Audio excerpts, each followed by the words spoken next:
Selamat pagi dan selamat datang di Bedah Buku Living and Learning in Dignity 2021. Sebelumnya, perkenalkan nama saya Sheryl dari Program Studi Arsitektur Angkatan 2019 dan rekan saya. Saya Kerin dari Program Studi Arsitektur Angkatan 2019. Senang sekali pada pagi hari ini berkesempatan memandu jalannya acara. Wah, gimana nih Ker kabar kamu? Pasti baik kan? Pastinya baik nih. Nih aku kasih tahu nih acara hari ini tuh aku senang banget karena hari ini tuh bisa hadir di acara Bedah Buku dan akan bertemu dengan pembicara-pembicara yang luar biasa nih. Iya nih Ker, bener banget. Aku juga nggak sabar buat bertemu dan belajar banyak dari para narasumber yang hebat yang sudah hadir hari ini. Kelihatan banget sih, Jar. Dari raut wajahmu nih, udah kelihatan banget gak sabar pengen cepet-cepet masuk ke sesi. Nah, kami juga berharap bagi para narasumber, para tamu yang datang hari ini itu juga dalam keadaan baik ya, Jar ya. Dan seantusias kita juga untuk mengikuti acara Bedah Buku Living and Learning in Dignity 2021. Nah, sebelum memulai jalannya acara, alangkah baiknya jika kita membuka dengan doa. Doa akan saya pimpin, mari kita berdoa. Tuhan, terima kasih untuk berkat-Mu yang luar biasa. Hari ini kami bisa berkumpul di acara Living and Learning in Dignity dalam keadaan yang baik, dalam keadaan yang sehat. Kiranya Tuhan sertai, Tuhan pimpin jalannya acara agar berjalan dengan baik. Terima kasih Tuhan, amin.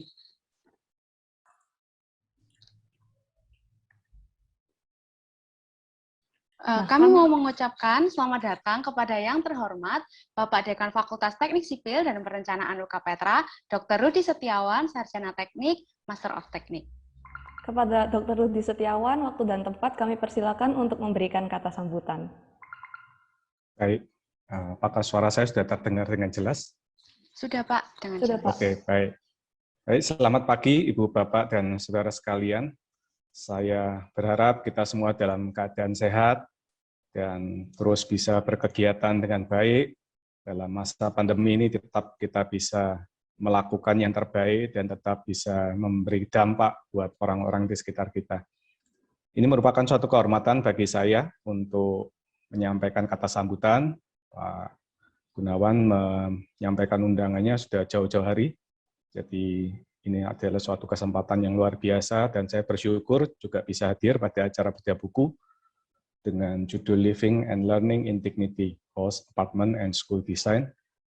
Saya sudah sempat melihat sepintas bagian dalam dari buku ini, saya harap Ibu Bapak yang lain juga sudah sempat melihat buku yang telah disusun oleh Pak Gunawan dan tim dengan sangat baik. Jadi detail sekali dan penjelasannya runut, mudah dipahami.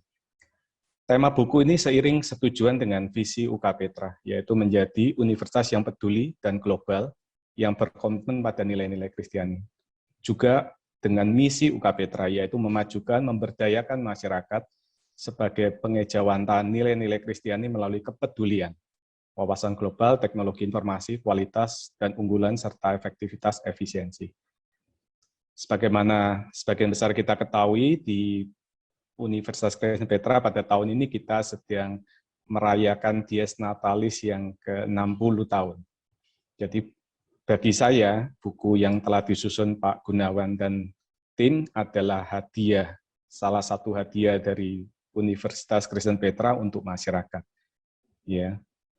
Tema Dies Natalis adalah The Rock Turns Diamond. Ya, jadi oleh karena penyertaan Tuhan, UKAPETRA Sang Batu Karang terus berupaya menghadirkan angkatan-angkatan baru yang bersinar dan tangguh seperti Pelia. Ada tagline juga dalam rangka perayaan Dies ini, yaitu Delightful Petra, Delighted World. Tagline ini berisi harapan UKAPETRA yang dipenuhi dengan nilai light, love, integrity, growth, humility, and truth. Diharapkan segenap sivitas akademika yang menjadi bagian dari UKAPETRA dapat menyemai nilai-nilai tersebut di dalam masyarakat melalui Tridharma, pengajaran, penelitian, dan pengabdiannya. Jadi sekali lagi saya melihat apa yang Pak Gunawan sudah upayakan ini sangat relevan, sangat inline dengan semangat dan harapan dari UKAPETRA. Saya juga menyampaikan ucapan terima kasih dan apresiasi untuk semua pihak yang telah terlibat dan mendukung hingga terwujudnya buku ini. Mohon maaf saya tidak dapat menyebutkan satu persatu, Tapi saya percaya bahwa setiap orang yang sudah terlibat dan mendukung penyusunan buku ini adalah pribadi yang memiliki kepedulian dan kerelaan untuk berbagi dan menjadi berkat buat sesama untuk kemuliaan Tuhan.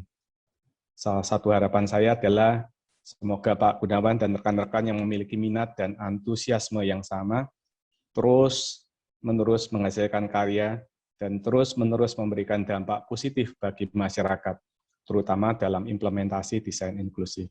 Izinkan saya mengutip satu ayat dalam firman Tuhan, yaitu jika kau mempunyai kemampuan untuk berbuat baik kepada orang yang memerlukan kebaikanmu, janganlah menolak untuk melakukan hal itu. Amsal pasal 3 ayat 27. Soli Deo Gloria, kemuliaan bagi Tuhan saja. Terima kasih. Terima kasih Dr. Rudi Setiawan atas kata sambutannya. Selanjutnya, kami juga ingin mengucapkan selamat datang dan terima kasih kepada Kepala Program Studi, Magister Arsitektur Ibu Ruli Damayanti, Sarjana Teknik, Master of Art, Doctor of Philosophy. Kepada Ibu Ruli Damayanti, waktu dan tempat kami persilakan untuk memberikan sepatah dua kata. Ya, terima kasih. Selamat pagi Bapak Ibu. Senang sekali bisa ketemu di sini.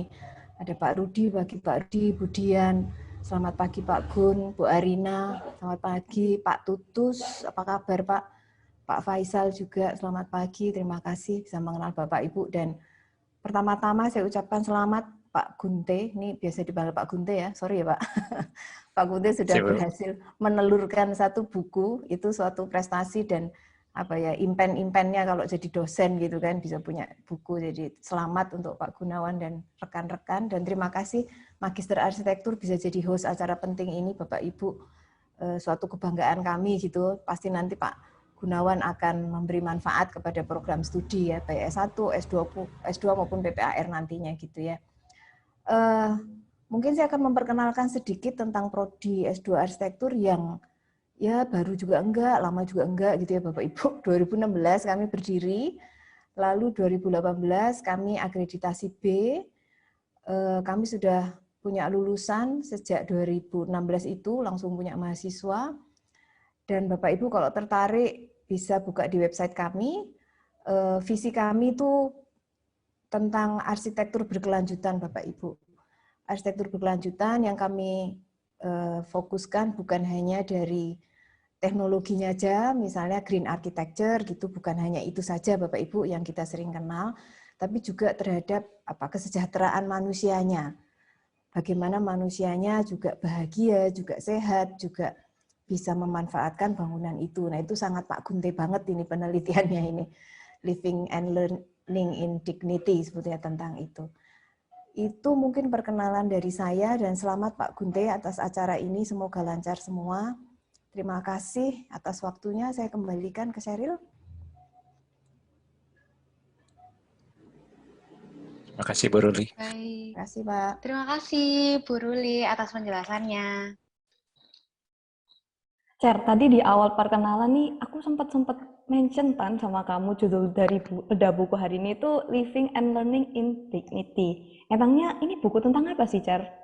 Nah, jadi CARE, buku ini dibuat untuk membahas mengenai bagaimana penyandang disabilitas dan lanjut usia bisa tetap belajar dan menjalani kehidupan sehari-harinya selama era COVID-19 nih. Wih, dari ceritamu ini udah menarik banget ya, Cer ya? Nah, tapi CARE, sebelum lanjut, kita mau melakukan sesuatu dulu nih, sebelum melanjutkan acara. Wah, apa nih, Cer? Kasih hint dong, kasih clue. Cluenya gini, cekrik-cekrik gitu, CARE. Oh, maksud kamu foto-foto. Nah, Iya. Untuk para peserta yang udah hadir, dimohon untuk menyalakan kamera karena kita akan melakukan sesi foto bersama. Mohon untuk panitia bisa membantu proses foto bersama ya. Kami juga ingin mengingatkan kepada para peserta untuk mengisi link absen yang ada di kolom chat.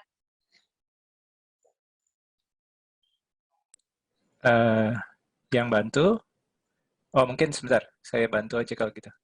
Oh, saya nggak apa-apa. Oh, oke. Ya, bisa dinyalakan dulu ya kameranya. Mungkin bisa minta tolong panitia untuk unspotlight dulu ya.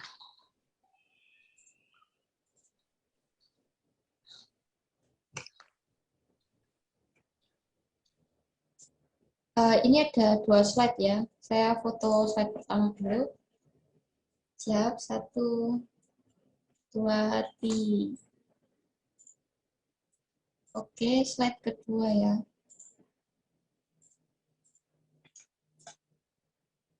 Satu, dua. Oke, terima kasih. Terima kasih, panitia. Nah, foto-foto nih udah, Cer. Nah, aku nih mau kenalin nih moderator yang bakal mandu acara bedah buku pada hari ini. Yang luar biasa, Cer. Gak main-main nih moderatornya. Yaitu Pak Gunawan Tanuwijaya, Master of Science. Pak Gunawan juga seorang kandidat Doctor of Philosophy di School of Architecture and Built Environment Engineering Faculty, the Queensland University of Technology atau QUT, dengan dukungan Australia Awards.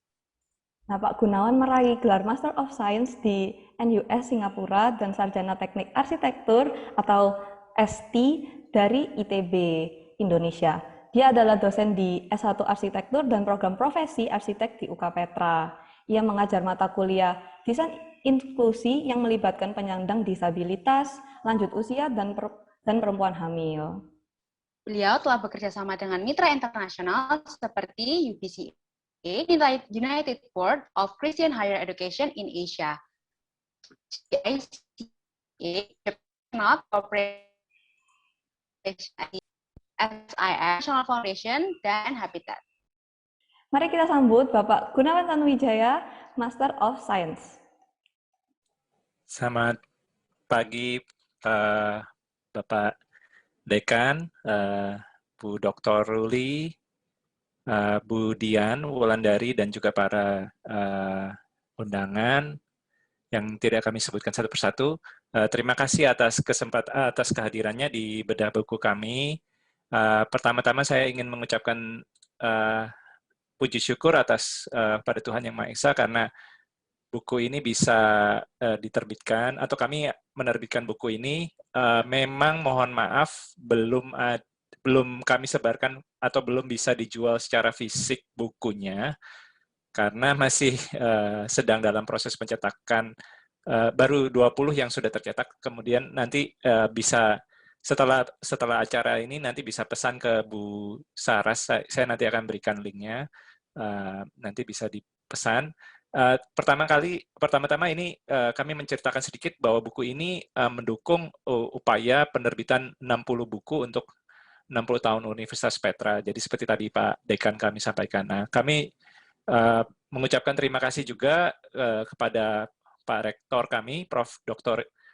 Juwantoro Harjoto, dan Prof. Roli Intan, yang Rektor tahun 2009-2017, kemudian pada Pak Dekan, Dr. Rudi Setiawan, STMT, Dekan FTSP saat ini, dan juga Pak Timothy Chin Kwanda, PhD, Dekan tahun 2014 sampai 2017, Pak Handoko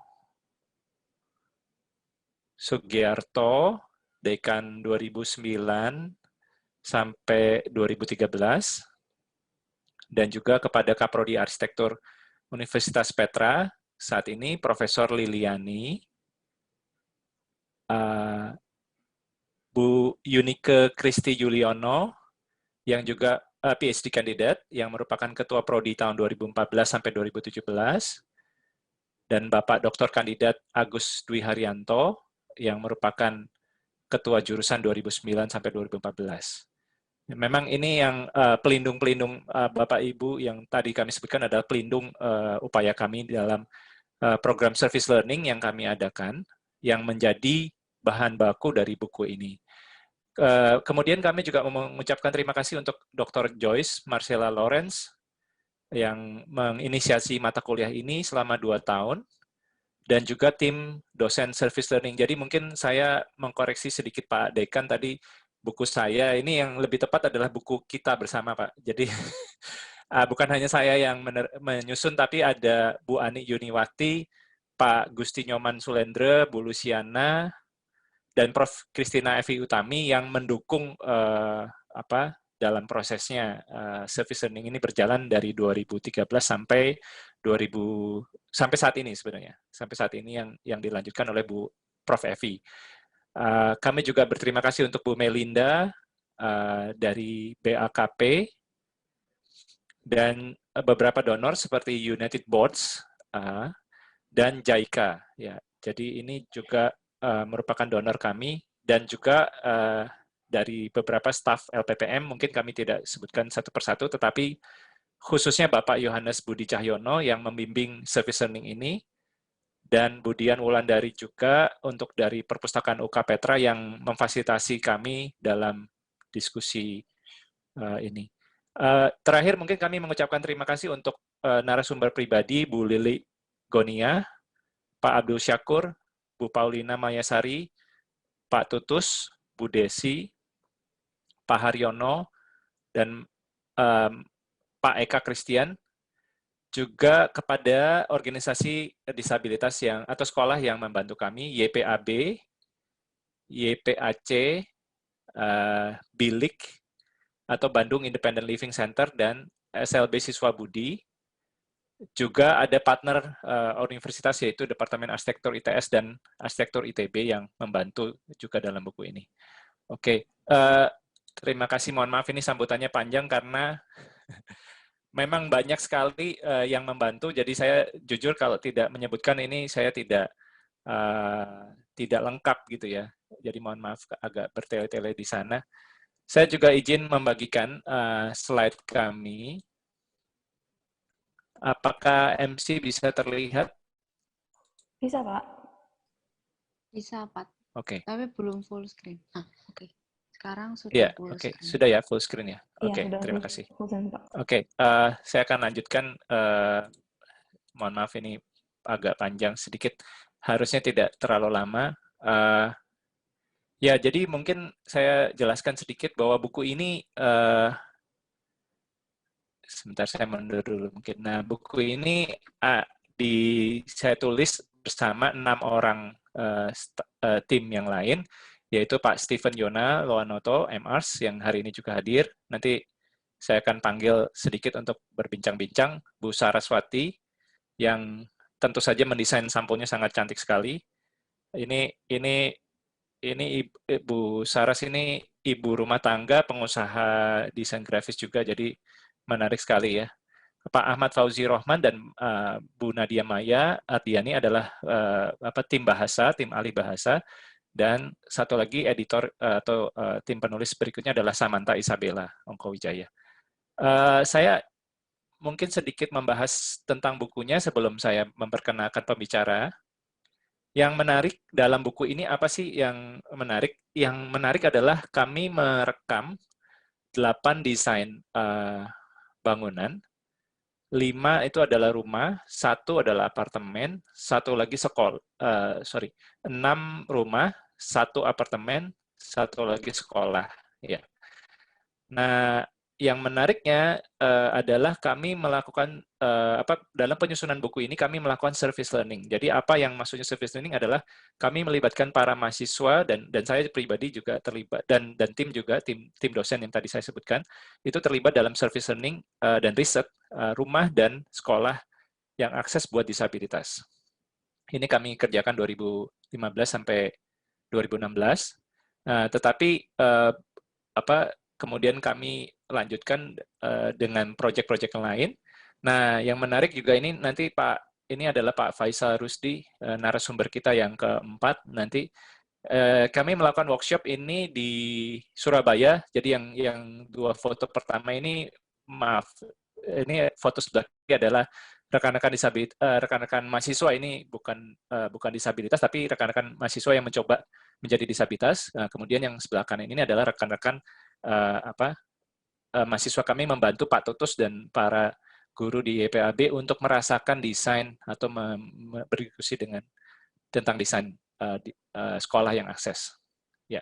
Yang kedua ini adalah foto ketika kami melakukan workshop. Sebenarnya workshopnya dilakukan di Surabaya juga dan di Bandung bersama ITB. Yang di Surabaya difasilitasi juga dengan Bu Arina dan ITS. Di Bandung difasilitasi oleh ITB. Nah, kami melakukan workshop desain rumah dan apartemen di Bandung. Ya, ini Pak Faisal Rusdi yang nanti akan bercerita sedikit tentang bagaimana beliau berproses dalam desain dan juga pernah terlibat di aktivis juga. Nah, mungkin yang saya akan bahas lebih dalam hari ini adalah, jadi mungkin dari salah satu dari desain itu adalah rumah anti-COVID. Yang menarik, mungkin ini baru kami hasilkan bersama Pak Yona dan tim dari SCIA Architecture. Ya, jadi kami mencoba merespon kondisi COVID saat ini, sehingga bagaimana kita ke depan harus melakukan respon dalam desain rumah yang baik. Ya, memang rumah yang kami pilih agak besar, yaitu ukurannya 12 kali 30 meter, dan kami mencoba melakukan desain-desain yang lebih banyak menggunakan taman, ya. Kemudian kami juga menambahkan ruang-ruang kenyamanan seperti kamar mandi per kamar, dan juga ada kamar. Nah, yang menarik mungkin adalah kalau rumah anti COVID itu apa sih? Nah, kami mencoba menghasilkan ruang tamu yang terpisah seperti gambar di sebelah kanan saya ini. Jadi ruang tamunya di sini adalah ruang untuk yang tinggal di dalam rumah, kemudian di sisi luar adalah ruang untuk tamu. Jadi bagaimana orang bisa bertamu seperti di Indonesia, kita menyadari bahwa pola sosial yang ada itu kita senang untuk bertatap muka ya. Di pandemi ini kebanyakan orang tetap masih buka puasa bersama atau apa. Nah, bagaimana bisa berinteraksi antara penghuni dan tapi tanpa terkena COVID. Nah, ini kami mengusulkan menggunakan kaca yang fix atau yang sementara ini jadi fix karena dengan kondisi COVID ini dan tetap bisa berinteraksi. Nah, ini mungkin bisa diterapkan di konsep-konsep rumah di masa pandemi ini. Mungkin setelah pandemi nanti bisa diubah, jendelanya bisa dibuka, tapi saat ini harus dibuat lebih fix. Nah, kemudian yang kedua juga adalah kita menyediakan, biasanya kalau kamar mandi kan itu diposisikan di belakang rumah. Nah, tapi kali ini, karena kita menyadari bahwa orang yang datang dari luar itu harus bersih-bersih, nah, maka kami, ini bagian depan rumahnya, begitu masuk ke koridor, orang itu harus mungkin cuci tangan, cuci kaki, ganti baju, dan sebagainya. Nah, maka kami menyiapkan kamar mandi atau tempat bersih-bersih di sisi depan. Nah, itu mungkin yang menarik yang kami bisa paparkan. Nanti di dalam buku ini juga ada tentang sekolah, ya, dan ada tentang sekolah yang aksesibel. Ini merupakan usulan kami di YPAB. Ini masih imajiner ya, jadi saat ini dananya belum ada, dan ini juga masih dalam pengembangan konsep. Jadi memang masih proses gitu ya. Oke. Mungkin terakhir, saya akan memperkenalkan sedikit tentang pembicara atau tim kami. Sertifikat atas nama Pak Steven Subianto yang pamit sama Mbak Dayu. Mungkin bisa sebentar. Oke. Oke, mungkin maaf, panitia bisa dibantu nanti mute ya. Oke, mungkin saya akan membahas sedikit tentang tim saya. Pak Steven atau penulis buku ini, yang pertama adalah Pak Steven Yona Loanoto. Nanti bisa kasih, atau saya stop dulu ya. Atau mungkin saya tunjukkan aja dulu di foto, nanti kita akan habis ini ngobrol sebentar dengan Pak Steven. Ini yang ganteng sebelah kanan atas, itu Pak Steven Yona Loanoto. Beliau lulusannya MARS, ya, jadi lulusannya Bu Ruli. S2-nya maksudnya. Jadi bisa ikut promosi MARS ya Pak, ya, nanti. Beliau merupakan arsitek utama di SCI Architecture, dan juga Samaya Plan and Build, dan juga Jirolu.id. Ya, dan juga beliau adalah dosen UK Petra, dosen luar biasa atau dosen lepas UK Petra. Kedua, Bu Saraswati Ayu Indiraswari, SARS. Beliau yang tadi desain sampulnya tadi yang cantik sekali.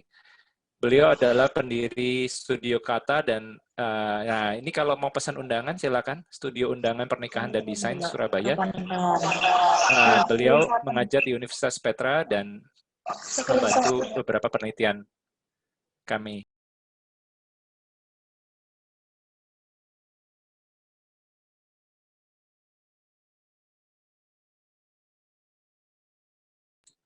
Oke, terus Pak Ahmad Fauzi Rohman, sarjana humaniora, Master of Humaniora. Beliau lahir di Surabaya 24 Agustus 85 dan lulusan jurusan Bahasa Inggris Fakultas Humaniora Universitas Erlangga dan Magister Kajian Sastra dan Budaya. Ya. Jadi beliau mentranslate, membantu kami dalam penerjemahan. Beliau juga bekerja di Pusat Bahasa dan Multiculture Universitas Erlangga. Beliau yang menerjemahkan 4 bab buku yang lama menjadi bahasa Inggris. Jadi buku kami ini, mohon maaf, tidak tersedia dalam bahasa Indonesia. Jadi karena Petra punya tujuan untuk go internasional, buku kami saat ini dalam bahasa Inggris semuanya. Nanti mungkin kalau berminat yang dalam 2 bahasa, kami akan komunikasikan dengan LPPM dulu ya. Nah, yang keempat dan yang kelima dan keenam ini tidak hadir, tapi mungkin saya sebutkan aja Bu Nadia Maya Ardiani, salah satu penulis konten konten digital di perusahaan Hostinger Internasional, dan beliau juga mendukung kami dalam riset-riset di UK Petra. Dan terakhir Mbak Samantha Isabella, ya juga seorang fresh grade dari Universitas Petra. Ya, jadi mohon maaf ini mungkin fotonya kebalik sedikit, tapi yang sebelah kiri Mas Fauzi, Mbak Maya, yang cantik ini Bu Saras, nanti sebentar lagi ngomong. Yang terakhir Isabella. Oke. Mungkin saya mau manggil sebentar. Ya, sudah dipin ya? Oke. Pak Yona. Mungkin bisa diajak juga sekalian.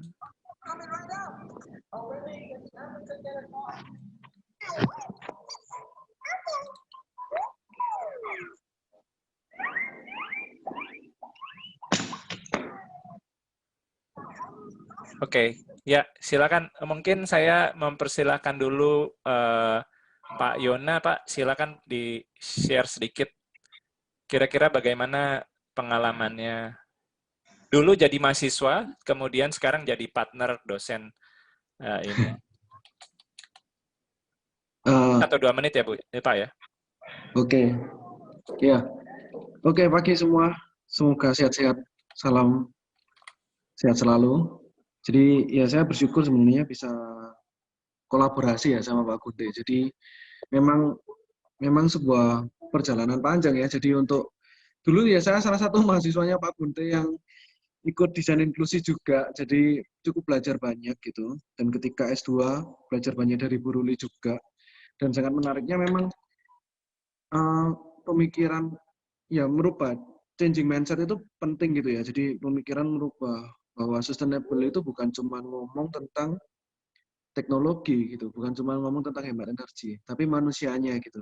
Dan manusianya itu relate dengan obrolan, dengan diskusi dengan Pak Gunte terkait dengan desain inklusi itu gitu. Dan menariknya ketika masuk terjun di dunia profesional itu dibutuhkan sebenarnya. Bagaimana kita memikirkan user, memikirkan pengguna, memikirkan bukan hanya itu, memikirkan semua spektrum penggunanya kalau bisa ya Pak Gunte ya sebenarnya. Dan sebenarnya kenapa kolaborasi, sebenarnya kita, saya sendiri untuk kantor saya sendiri, kantor arsitek saya adalah untuk sedikit ada research-nya gitu. Jadi setiap hari Jumat kita ada workshop research gitu, tentang apapun sebenarnya. Nah waktu itu ngobrol sama Pak Gunte, ayo Pak kita kolaborasi gitu. Akhirnya kita menanggapi isu COVID itu gitu. Kita berpikir, oh ya apa caranya kita mendesain sebuah rumah untuk difabel, tapi menjawab isu COVID itu gitu. Yang pasti kita mulai di awal pasti backbone-nya ya berpikir tentang programming-nya sebenarnya. Programming apa yang bisa menghasilkan sebuah ruangan untuk menjadi solusi itu, menjadi jawaban untuk menyelesaikan permasalahan di COVID itu sendiri. Dan bukan cuma untuk orang yang sehat atau orang yang normal gitu, tapi ada juga untuk pemikiran bahwa adanya kepentingan untuk difabel yang bisa diselesaikan di sana kayak gitu. Ya itu sebagai hal yang menarik yang harus diselesaikan, disolusikan di sana gitu. Ya sementara gitu ya Pak Gunte. Terima kasih Pak. Mohon maaf pendek ini. Nanti lain kali kita kayaknya bikin khusus ya dengan Bu Ruli, kita bikin diskusi rumah anti COVID bersama Sia Architecture, Bu. Oke, mungkin terima kasih. Saya izin ngasih ke Pak Fauzi dulu ya, Mbak Bu Saras ya. Oke. Pak Fauzi, silakan Pak. Bisa di-share apa pengalamannya menulis atau menerjemahkan buku ya, mungkin menerjemahkan buku bersama kami. Ya. Selamat pagi. Saya mengucapkan terima kasih sebesar-besarnya atas kesempatan yang diberikan ini. Jadi saya perkenalkan diri dulu. Saya Fauzi. Saya serebral palsi itu. Jadi mungkin bicaranya agak sedikit kurang jelas. Maafkan. Saya sangat bersyukur sekali atas kesempatan yang diberikan itu untuk membantu penerjemahan buku ini. Jadi, apa ya? Ini bisa jadi amal jariah saya bagi masyarakat difabel di Indonesia dan dunia. Terima kasih. Oh ya, saya tuh Pak, Bu Lili dan Pak Fauzi juga salah satu narasumber rumah yang kita desain ya. Jadi ini benar-benar bisa diterapkan untuk rumahnya Pak Fauzi ya. Walaupun ya, walaupun di bukunya itu ada rumah saya. Jadi ya. Kalau sekarang posisi saya itu tengkurap. Jadi nanti metanya bisa dilihat di buku itu. Ya, terima kasih banyak Mas Fauzi. Ya. Mungkin silakan Bu Saras. Ya. Selamat pagi Bapak Ibu, juga selamat pagi untuk teman-teman mahasiswa yang sudah hadir di sini. Terima kasih untuk kesempatannya. Saya juga sangat berterima kasih kepada Pak Gunawan untuk memberikan saya kesempatan untuk berpartisipasi dalam penulisan buku ini. Sebelumnya, saya mungkin memperkenalkan diri juga. Saya Saraswati Ayu Indiraswari sebagai salah satu tim penulis buku Living and Learning in Dignity. Di sini saya juga sangat senang sekali bisa menjadi bagian dari buku ini, di mana buku ini menjadi salah satu upaya advokasi kesetaraan dari kawan-kawan disabilitas, gitu ya. Saya memiliki ketertarikan juga untuk advokasi kesetaraan khususnya wanita dan disabilitas, yang sebenarnya itu sudah dimulai sejak saya masih sekolah, karena saya bersekolah di salah satu sekolah inklusi di Surabaya.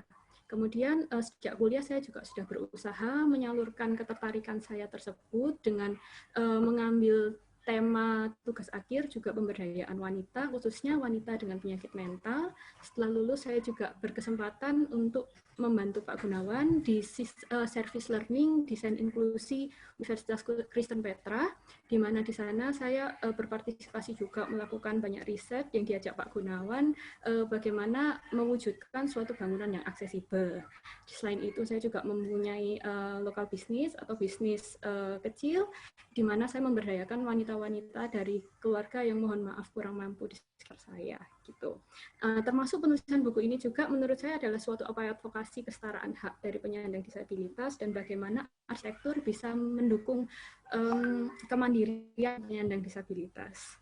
Dari proses penulisan buku ini, saya banyak sekali belajar, apalagi dari kegiatan service learning yang diadakan Universitas Kristen Petra, yang saya bersyukur sekali bisa berpartisipasi, di mana kami diajak untuk semakin empati terhadap penyandang disabilitas, kami diajak untuk berpura-pura merasakan menjadi kawan-kawan disabilitas netra dan yang menggunakan kursi roda, mengitari bangunan, sehingga kami bisa merasakan bagaimana kawan-kawan merasakan arsitektur itu sendiri, gitu. Juga kami berkesempatan juga mendapatkan masukan langsung dari kawan-kawan disabilitas mengenai bagaimana arsitektur yang aksesibel itu. Ya, akhir kata, semoga buku ini juga bisa bermanfaat untuk teman-teman dan masyarakat. Sekali lagi saya ucapkan terima kasih atas kesempatannya berpartisipasi. Salam sehat dan salam sejahtera. Terima kasih. Terima kasih Bu Saras. Nah, ini buat teman-teman bisa jadi contoh pengusaha wanita yang juga arsitektur ya. Jadi mungkin nanti mau master juga ya Bu ya. Kita doakan. Ya, Nyusul Pak, ke dan dalam proses master ya, di arsitektur atau maaf di Australia atau di mana saya belum tahu. ya, Oke, masih terima kasih Bu Saras. Saya langsung ke menjelaskan CV untuk pembicara kita yang kedua hari ini, atau sebenarnya pembicara pertama sih, karena saya dihitung moderator aja ya. Oke, saya menjelaskan sedikit. Bu Dr. Arina Hayati, sebenarnya beliau adalah salah satu juga penulis dalam buku ini, yang sebenarnya pangkatnya paling tinggi nih, karena S3 ini. Jadi Bu Dr. Arina Hayati saat ini menjadi asisten profesor di Departemen Arsitektur, Fakultas Sipil Perencanaan dan Teknik Geo di Institut Teknologi 10 November atau ITS.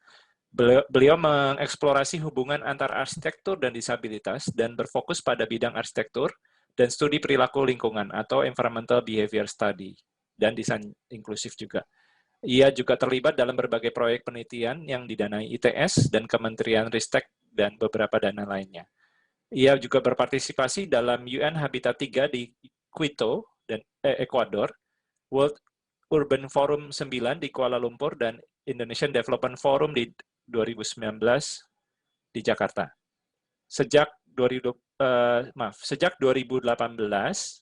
ia menjadi Advisory Board Committee of Australian Indonesian Disability Research and Advocacy Network atau AIDRAN.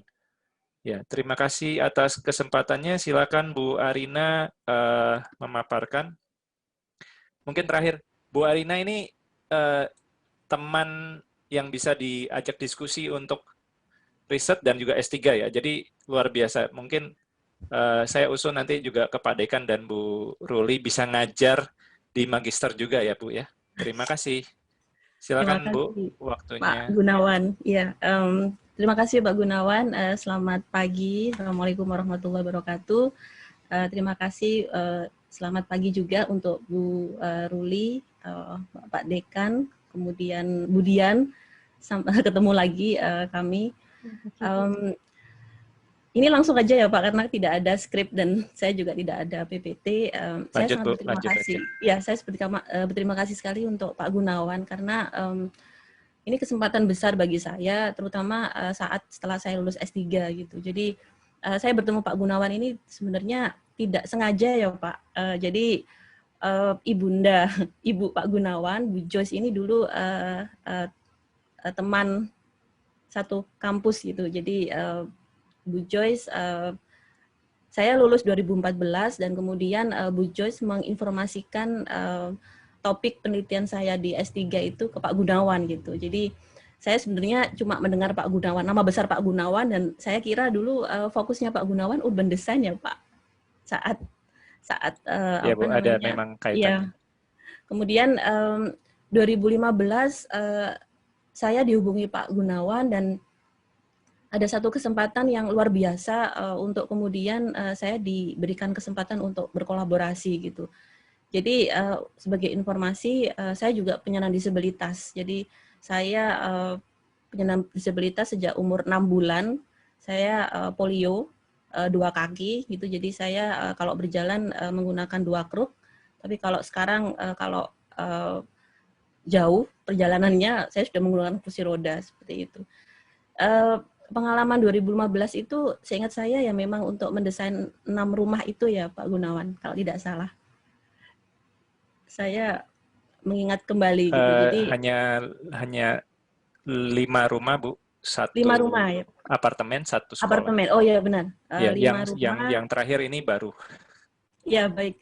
Jadi 2015 itu, jadi sebenarnya buku ini pernah terbit dalam bahasa Indonesia dan mungkin masih belum cukup lengkap gitu. Jadi itu adalah Pak Gunawan luar biasa sekali. Beliau sangat antusias untuk menginformasikan, untuk share informasi ke teman-teman dan lain sebagainya, yang memberikan semangat untuk saya juga gitu, karena jujur di ITS kelas inklusi itu baru ada baru kami berikan di 2018. Jadi inspirasi Pak Gunawan inspirasi saya gitu. Jadi walaupun saya disabilitas, tetapi sebenarnya dulu sebelumnya saya lebih fokus ke arsitektur ini ya, lingkungan. Jadi dulu S2 saya tidak ada hubungannya sama disabilitas sebenarnya. Jadi saya lebih fokus ke building science seperti itu. Ketika S3 saya fokus untuk mengeksplorasi tentang user experience, dan saya ingat sekali pembimbing saya nyentil gitu, karena saya seorang disabilitas, kenapa tidak mengangkat isu disability experience. Jadi akhirnya memang saya fokus ke sana. Pengalaman saya berkolaborasi dan kemudian bertemu dengan adik-adik di Petra itu luar biasa gitu. Jadi informasi untuk Bapak Ibu dan Pak Gunawan juga, saya dulu sempat iseng daftar ke Petra loh Pak. Jadi S1-nya gitu, tapi nggak diterima. Alhamdulillah gitu. Jadi seperti biasa dulu kan, kalau kita sebelum ujian masuk itu kan kita daftar kampus lain gitu untuk jaga-jaga kalau kita ujian masuk di perguruan tinggi negeri itu nggak diterima gitu. Jadi saya dulu daftar di Petra, dan itu pertama kali saya masuk ke kampus Petra. Dan sangat surprise sekali gitu ketika beberapa belas tahun kemudian saya masuk dan berinteraksi langsung dengan Bapak Ibu dosen di Petra dan mahasiswa juga gitu. Dan luar biasanya saya selalu melihat adik-adik atau teman-teman yang bergabung di kelas inklusi itu punya niat yang luar biasa, karena mereka berani untuk men-challenge diri sendiri untuk memahami perspektif yang berbeda. Jadi itu yang menjadi satu hal titik poin di mana mereka tidak hanya berani men-challenge diri sendiri untuk memahami perspektif user yang berbeda, mungkin yang lebih, bukan berbeda ya, tapi lebih universal, lebih kompleks, dan lebih personal gitu, dan berani untuk membuka diri untuk lebih tidak hanya fokus pada sikap simpati, tapi lebih ke empati seperti itu. Jadi itu yang menjadi satu poin penting gitu ketika saya berinteraksi dengan mahasiswa Pak Gunawan. Dan yang kedua adalah ada satu interaksi di mana saya mempelajari bagaimana ternyata tidak semudah itu berinteraksi dengan antara teman-teman yang non-disabilitas dan disabilitas gitu. Jadi dan itu luar biasa gitu ketika saya pertama kali berinteraksi dengan adik-adik disabilitas dan kemudian juga mahasiswa disabilitas, ada banyak hal yang saya pelajari, dan mungkin menjadi poin penting adalah kami sama-sama menjadi terbuka wawasannya gitu. Jadi tidak semua teman-teman non-disabilitas itu sebenarnya memahami posisi teman-teman disabilitas.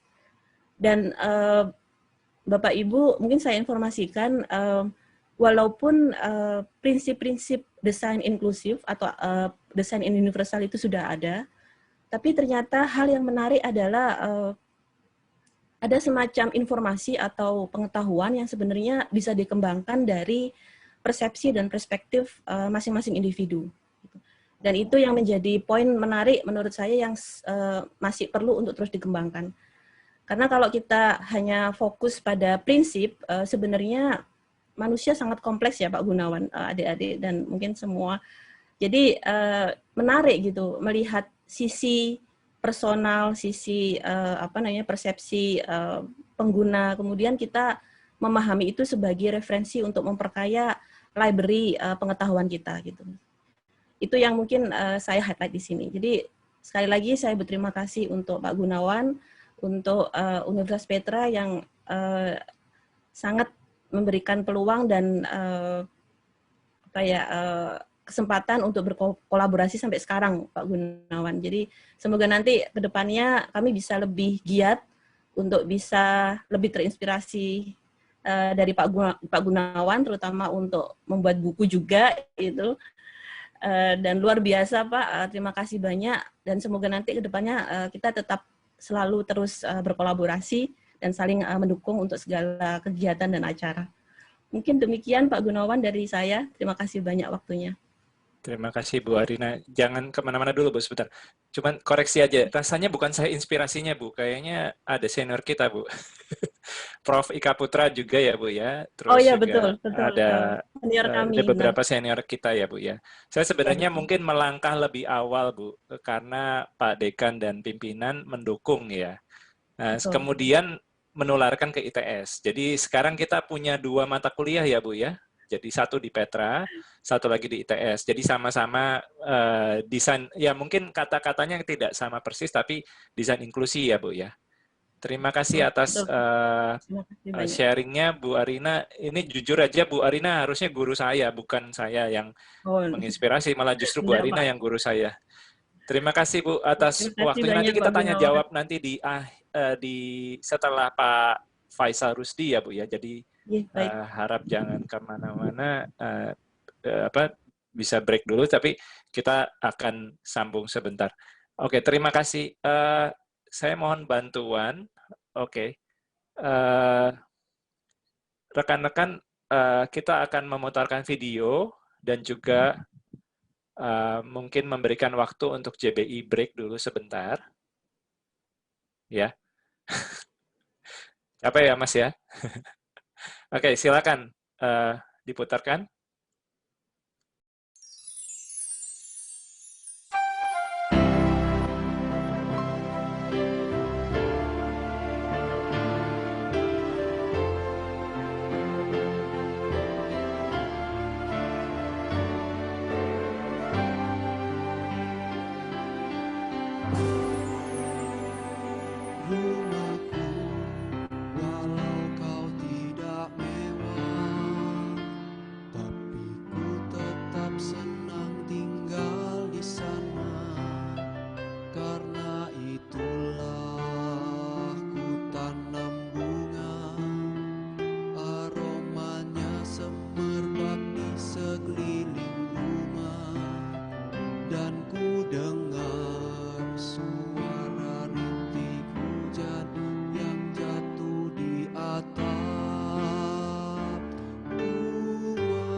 Terima kasih. 1 menit ya, Pak. Oke, siap. Ya, mungkin mohon maaf tadi habis diskusi kok tiba-tiba lagu. Tadi saya lupa nambah keterangan mungkin. Tadi sebenarnya salah satu narasumber kita, Pak Eka Setiawan, itu juga yang membantu salah satu workshop. Memang saat itu membantu workshop kami dalam desain rumah untuk tunanetra. Tapi juga setelah kita selesai bikin buku ini, saya rasa bagus juga kalau ada output lagu ya. Jadi kita tadi menyaksikan hasil output lagu yang kita akan coba pakai untuk kampanye di sekolah-sekolah yang luar biasa maupun sekolah-sekolah inklusif. Ya, jadi itu mungkin seperti itu. Kita akan lanjut ke diskusi kita kali ini. Kita akan memanggil narasumber kita ketiga, Pak Tutus Setiawan. Panitia mohon dibantu Pak Tutus, dipin dulu. Ya, Pak Tutus Setiawan adalah guru YPAB. Mungkin saya arahkan sebentar ya Pak Tutus, agak sedikit ke bawah sedikit. Agak ke kiri sedikit Pak. Iya. Nah, stop, cukup Pak, cukup. Oke. Nah, Pak Tutus adalah seorang guru Yayasan Pendidikan Anak Buta atau YPAB, merupakan sekolah yang mendampingi kami di sejak 2013, dan beliau juga maksudnya terlibat dalam service learning program studi arsitektur sejak 2013. Kemudian juga secara pribadi beliau adalah penerima satu Indonesia Awards dari Astra tahun 2015. Jadi beliau skalanya sudah internasional, nasional dan internasional, ya. Dan juga pernah terlibat dalam salah satu acara kami Prepcom 3 UN Habitat bersama Pak Dekan, Pak Dr. Timo Cicin sebelumnya. Dan juga beliau mengambil magister di pendidikan atau lulus di Magister Pendidikan UNESA dan mendirikan LPT sejak 2003 bersama rekan-rekan lainnya. Nah, LPT ini merupakan lembaga yang menjadi wadah perjuangan tunanetra untuk belajar dan meningkatkan kemampuan, terutama dalam IT dan juga dalam ekonomi. Ya, mungkin saya mohon sharingnya Pak Tutus, bagaimana proses ketika menjadi narasumber dan juga sharing sedikit bagaimana kebutuhan tunanetra di rumah mungkin ya, atau sekolah, sekolah. Silakan. Ya, terima kasih Pak Gun. Assalamualaikum warahmatullahi wabarakatuh. Selamat pagi untuk semuanya. Pertama-tama saya ingin mengucapkan selamat kepada Pak Gunawan bersama Universitas Kristen Petra yang telah menerbitkan buku yang sangat luar biasa ini. Dan yang kedua, saya berterima kasih kepada Pak Gun dan UK Petra juga yang telah bersusah payah lah, intinya peduli memikirkan nasib kami penyandang disabilitas. Karena masih sangat sedikit lembaga-lembaga yang benar-benar konsen terhadap kebutuhan dari teman-teman disabilitas. Untuk proses proyek dari desain inklusi yang luar biasa ini, mulai dari rumah sampai sekolah, mungkin yang saya akan bahas adalah di sekolah. Ini saya rasa adalah yang pertama di Surabaya ya, karena belum ada lembaga yang benar-benar konsen dan mau memikirkan seperti apa sih sebenarnya sekolah yang aksesibel bagi teman-teman disabilitas khususnya tunanetra. Jadi di Surabaya sudah sejak tahun 2009 mencanangkan sebagai sekolah inklusi, jadi hampir 52 SD yang ada di Kota Surabaya itu sudah inklusi, 13 atau 29 kalau nggak salah sekarang SMP sudah inklusi, dan beberapa SMA dan SMK sudah inklusi. Dan ada 54 sekitar SLB yang ada di Kota Surabaya. Tapi semua bangunannya belum aksesibel, jangankan yang sekolah reguler. Sekolah yang notabene adalah tempat bagi teman-teman disabilitas untuk menimba ilmu pun, itu saya rasa belum aksesibel. Nah, dengan awal dari proyek ini, saya berharap ke depannya dapat menjadi inspirasi bagi semua pihak, khususnya baik bagi swasta maupun pemerintah Indonesia khususnya, bisa membangun atau menyediakan tempat-tempat publik, khususnya tempat pendidikan sekolah, yang benar-benar aksesibel bagi teman-teman disabilitas. Nah, mungkin mengawali untuk proyek ini, kami harus berinteraksi dengan teman-teman mahasiswa arsitektur. Nah, ini benar-benar seperti yang sampaikan tadi, ada kesulitan atau hambatan-hambatan, di mana kami selaku tunanetra tidak bisa menggunakan indera visual untuk menyampaikan atau untuk memberikan gambaran kepada teman-teman yang saya bilang di sini awas ya, atau tidak ada gangguan visual. Nah, ketika menyampaikan itu terkadang terjadi miskomunikasi. Apa yang saya maksud, beda penangkapannya yang dimaksud dengan rekan-rekan mahasiswa. Begitu juga sebaliknya, ketika teman-teman mahasiswa menyampaikan, itu terkadang saya juga tidak tahu atau sebenarnya apa yang disampaikan oleh teman-teman mahasiswa. Karena apa? Salah satu kesulitan atau hambatan dari teman-teman tunanetra adalah persepsi dalam bentuk verbal. Ini kadang menyulitkan bagi kami untuk mengkonkretkan apa yang tadi dimaksud. Sehingga memang membutuhkan suatu pertemuan yang intens, dan saya rasa berkali-kali kami harus konsultasi untuk membetulkan apa yang jadi persepsi dari masing-masing pihak. Dan enaknya, ini ada enaknya Pak Gunte ya, untuk tunanetra itu nggak bisa diberi gambaran secara visual, sehingga apa?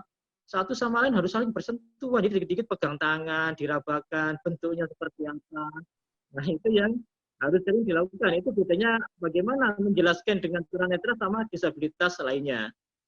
Dan akhirnya dengan dengan perjuangan yang cukup berat, teman-teman mahasiswa membentuk sebuah maket. Nah, maket ini adalah tiruan atau contoh pemikiran yang kami sampaikan, kami gagas bersama antara kami tim yang tunanetra dengan mahasiswa Petra untuk mendesain sekolah yang akses, sehingga akhirnya terbentuk sebuah maket. Nah, ketika maket itu pun sudah terbentuk, itu juga masih banyak hal-hal yang kurang sesuai dengan apa yang kami harapkan. Sehingga beberapa kali memang membutuhkan revisi-revisi di sana-sini.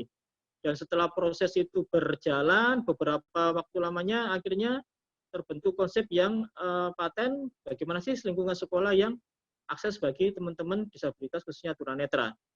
Dan seperti yang disampaikan oleh Pak Gunawan tadi, sebenarnya tim UK Petra, khususnya tim arsitektur, itu sudah bersumbangsih kepada sekolah kami, YPAB, dengan membangun atau mendesain beberapa tempat yang akses bagi tunanetra. Seperti pintu geser untuk tiap ruangan, lalu jendela geser, dan juga diberi beberapa contoh akses jalan yang akses, meskipun waktu itu belum ada ubin pemandu. Dan juga desain toilet yang diberi handrail dan toilet duduk untuk teman-teman yang mengalami kesulitan untuk duduk di kloset yang jongkok. Itu beberapa progres yang sudah diberikan oleh Pak Gun bersama tim dari UK Petra pada sekolah kami. Lalu sebenarnya seperti apa sih sekolah yang aksesibel? Kalau kita ngomong aksesibilitas, itu ada beberapa hal yang harus diperhatikan. Yang pertama adalah kemudahan, kenyamanan, keamanan, dan kemandirian. Ketika kita sudah bisa mudah mengakses suatu hal, tidak membutuhkan orang lain untuk beraktivitas, dan kita aman serta nyaman ada di sebuah lingkungan itu, maka kedisabilitasan itu sebenarnya tidak ada. Yang membuat kita disabilitas itu adalah tidak adanya aksesibilitas. Itu yang membedakan. Ketika bangunan itu sudah aksesibel, maka bagi kami sebenarnya tidak ada kedisabilitasan karena kami bisa melakukan secara mandiri dan tidak banyak bergantung pada orang lain. Lalu untuk bangunan sekolah sendiri, apa sih yang dibutuhkan ketika ingin membangun sekolah yang aksesibel? Seperti yang saya sampaikan tadi, seperti pintu harus pintu geser. Soalnya kalau pintu buka tutup itu sering mencelakakan bagi warga sekolah yang tunanetra. Karena terkadang mereka harus membentur pintu yang buka ataupun jendela yang terbuka. Sehingga memang harus melakukan atau mendesain pintu yang geser untuk lebih amannya. Lalu yang kedua yaitu akses jalan yang aksesibel, di mana di situ dengan panduan yang disebut dengan ubin pemandu atau guiding block. Dan di YPAB sendiri sudah mulai ada proyek untuk pemasangan guiding block. Jadi kami dapat bantuan dari pemerintah dan juga dari beberapa lembaga lainnya untuk memasang guiding block dan juga handrail. Handrail untuk memberikan kemudahan juga bagi tunanetra untuk berjalan atau bermobilitas. Selain itu, sebenarnya yang juga lebih utama adalah layanan. Bagaimana layanan yang aksesibel, karena tiap kedisabilitasan membutuhkan layanan yang berbeda, membutuhkan alat bantu, alat peraga yang berbeda, sehingga di situ adalah salah satu hal yang utama juga untuk mendesain sebuah sekolah yang inklusi. Dan kedepannya, saya berharap dengan hadirnya buku ini dapat memberi inspirasi dan juga motivasi bagi semua pihak untuk dapat membangun sekolah yang aksesibel. Dan mungkin sedikit permintaan ini Pak Gunawan bersama tim-tim UK Petra lainnya, tidak hanya berhenti sampai di sini, bukan hanya untuk bangunan rumah dan sekolah, tapi juga yang lebih penting juga adalah bangunan-bangunan publik juga didesain yang aksesibel. Karena mau tidak mau, kita harus berinteraksi juga dengan masyarakat umum, dan kita juga sering mengakses ke bangunan-bangunan publik. Sehingga kedepannya kita juga membutuhkan bangunan-bangunan publik itu dibuat seakses mungkin, seperti taman, rumah sakit, mal, stasiun, dan lain sebagainya. Itu akan sangat membantu kami. Jika itu semua dapat tercipta dengan baik di lingkungan yang kita tinggali selama ini, maka mudah-mudahan semua kemampuan atau potensi yang dimiliki teman-teman disabilitas itu dapat keluar secara optimal, sehingga kami dapat mengekspresikan atau merealisasikan cita-cita kami setinggi-tingginya. Jadi sekali lagi selamat kepada Pak Gun dan tim yang telah menyusun dan menerbitkan buku ini. Mungkin itu Pak Gun, terima kasih. Terima kasih banyak Pak Tutus. Ini mungkin saya sampaikan juga, saya tambahkan, sebenarnya ini dari Pak Dekan dan Bu Kaprodi kami, Pak. Jadi bukan saya yang bikin proyek loh, Pak. Melalui jadi proyeknya saya ulang. Ya, jadi Pak Dekan, ya maaf Pak Dekan, Pak Dr. Timothy Chin dan Pak Rudi juga, Pak Dr. Rudi juga. Jadi itu bukan dana saya, itu kalau disebutkan dana Pak Gunte yang nyumbang, nanti saya yang dikejar-kejar ini. Guyon Pak Guyon. Jadi atas nama Prodi dan juga, maksudnya atas nama tim, kami berterima kasih juga untuk GPAB, dan saya berharap terus bisa kerjasama. Nanti masalah perbaikan tempat publik juga itu sudah menjadi agenda kami, Profesor Evi dan saya dan juga Bu Lucy kami akan melanjutkan. Tapi mungkin setelah saya kembali ya Pak ya, setelah mungkin ya, Pak Gun. Siap bekerja Juli Agustus 2022 karena sedang fokus S3 dulu ya. Terima kasih banyak Pak Tutus atas waktunya. Nanti kita akan kembali lagi ya Pak ya, bisa nanti kami panggil lagi, nanti kita akan tanya jawab. Sekarang saya akan membacakan pembicara berikutnya, dan pembicara kita yang paling ganteng. Lebih tepatnya gantengnya ya bertiga sih ganteng sih, cuman ini yang paling keren ini, paling ganteng. Pak Faisal Rusdi, silakan dipin panitia. Halo, ya oke. Saya jelaskan CV-nya dulu sebentar ya, Pak Faisal. Uda, biasanya saya panggil Uda karena dari Sumatera Barat, Uda Faisal. Pak Faisal Rusdi ini adalah seorang pelukis dan anggota Association of Mouth and Foot Painting Artists. Ya, jadi beliau mengenyam pendidikan di Sekolah Luar Biasa YPAC, dan pelatihan lukis juga di Sanggar Lukis Barli Sasmita Winata di Bandung. Beliau menikah dengan Ibu Cucu Saida yang merupakan yang bekerja di bidang advokasi penyandang disabilitas di level nasional dan internasional. Dan Pak Faisal Rusdi ini pernah ikut atau pernah pameran di West Torrens, Australia, karena ikut Ibu Cucu Saida untuk ambil S2 di Flinders University Adelaide. Dan Pak Faisal Rusdi ini juga aktif mendirikan Bandung Independent Living Center atau BILIC, dan Jakarta Barrier Free Tourism yang tadi BILIC yang salah satu juga yang melakukan mengorganize atau menyusun workshop di Bandung, dan juga Jakarta Barrier Free Tourism. Silakan Pak Faisal Rusdi untuk sharing bagaimana pengalaman Bapak dengan rumah yang aksesibel. Ya, silakan. Assalamualaikum warahmatullahi wabarakatuh. Salam sejahtera bagi kita Waalaikumsalam. semuanya. Terima kasih buat Pak Gunte dan selamat atas launching bukunya. Semoga bukunya bisa bermanfaat dan menjadi edukasi buat kita semua. Dan Pak Gunte ini teman lama saya. Jadi tahun 2003 kita pernah bersama-sama mengaudit ruang publik di Kota Bandung. Dan kalau tidak salah juga kita mendokumentasikannya di sebuah video di YouTube. Dari situ juga akhirnya kita bersama-sama mendirikan Bandung Independent Living Center. Dan di situ juga saya pada akhirnya juga banyak belajar tentang aksesibilitas di ruang publik. Lalu saya juga mulai tersadar untuk mulai peduli bahwa aksesibilitas itu penting, terutama bagi teman-teman penyandang disabilitas sendiri. Dan itu pun ternyata mulai saya dapatkan juga ketika saya mulai dewasa dan mulai berumah tangga. Saya mulai memikirkan bagaimana rumah yang aksesibel. Alhamdulillah waktu itu kami dengan istri membeli rumah di Solo, dan waktu itu memang kami membeli rumah jadi yang tentunya juga belum bisa menyesuaikan dengan kami berdua. Saya sendiri pengguna kursi roda dan saya juga seorang penyandang cerebral palsy.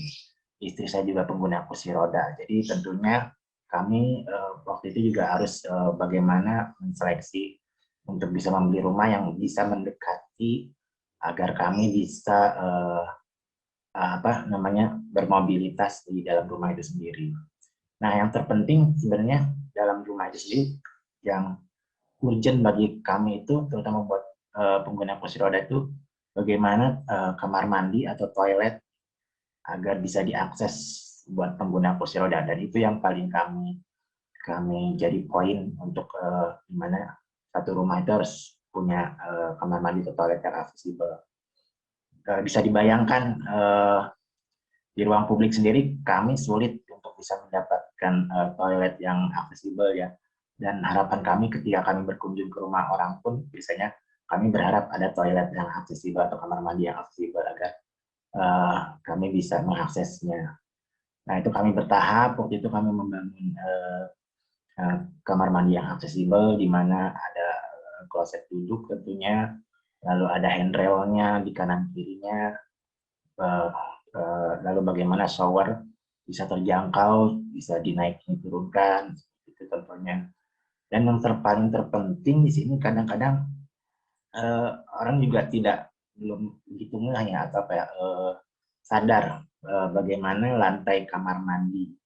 Nah, banyak teman-teman penyandang disabilitas, terutama yang pengguna kursi roda, aktivitasnya itu sebenarnya banyak, kadang-kadang banyak di lantai.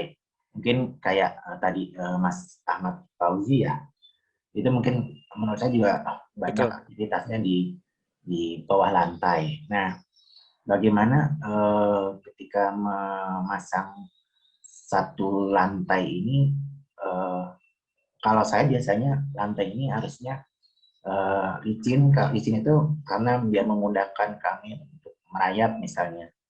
Lalu tapi licin ini juga tidak membahayakan untuk yang berjalan kaki. Jadi kalau di kamar mandi itu yang biasanya kami tidak terlalu banyak tekstur. Karena kalau banyak tekstur itu biasanya akan membuat lecet atau tekanan di sikut atau lutut itu jadi kurang nyaman seperti itu. Nah, itu yang mungkin kurang terpikirkan, kadang-kadang lantai juga harus bagaimana tidak banyak tekstur, licin tapi tidak membahayakan juga untuk misalnya kena air juga bukan licin ya tapi mulus. Jadi bisa merayap dengan baik. Lalu juga karena istri saya juga pengguna kursi roda, meja dapur itu juga disesuaikan dengan tinggi kursi roda. dengan tinggi kursi roda. Jadi nggak biasanya dapur itu kan yang buat yang non disabilitas mungkin agak tinggi sekitar berapa ya, 90, 85 mungkin. 85. Nah biasanya kalau ini saya katanya 60 atau 65. Oh, oke. Nah di rumah saya sendiri untuk saklar lampu juga kami tempatkan di agak rendah, itu biasanya 40 cm dari bawah agar memudahkan juga untuk hidup dan mematikannya. Ya, ini saya menceritakan pengalaman saya sendiri. Memang saya juga senang dengan desain inklusi yang telah diterangkan oleh Pak Gunte, karena di sini juga sebenarnya lebih kepada karena serba palsi juga ternyata kelasnya juga beda-beda ya, tahapan-tahapan kebutuhannya juga berbeda-beda secara spesifik. Dan kebetulan saya sendiri juga sebenarnya lebih banyak membutuhkan personal asisten di sini. Tapi semaksimal mungkin saya coba untuk bisa mandiri, bagaimana beraktivitas di dalam rumah. Jadi tadi dengan bagaimana saklar rendah, lalu toilet yang lantainya rata dari ruang lain ke ruang lainnya, itu tidak ada trap atau tangga seperti itu. Nah, selain itu, dari pengalaman itu juga sebenarnya saya mulai berpikiran juga, kebetulan waktu saya tinggal di Solo dan sekarang saya tinggal di Bandung, kembali lagi mencoba untuk menata lagi rumah di Bandung untuk lebih aksesibel gitu. Yang tadi saya katakan dari saklar, lantai, ketinggian meja dapur dan lain-lainnya itu sudah terpenuhi. Mungkin kadang sekarang saya lagi berpikir bagaimana cara, karena teknologi juga kemudian juga saya lagi saya suka membaca atau melihat-lihat, ternyata teknologi itu juga banyak membantu teman-teman penyandang disabilitas dalam beraktivitas. Nah, terkadang saya sendiri ketika tidak ada personal asisten, saya agak kesulitan untuk pindah dari kursi roda ke kursi atau ke karpet atau ke tempat tidur misalnya. Dan itu, nah, kebetulan saya mendapatkan, kami alhamdulillah bisa membeli hoist atau lifter namanya, yang untuk bisa memindahkan saya sendiri. Nah, cuma memang itu masih sedikit butuh tenaga ya, karena lifter atau hoist portable-nya ini harus kita dorong, harus pindahkan dari satu ruangan ke ruangan lainnya.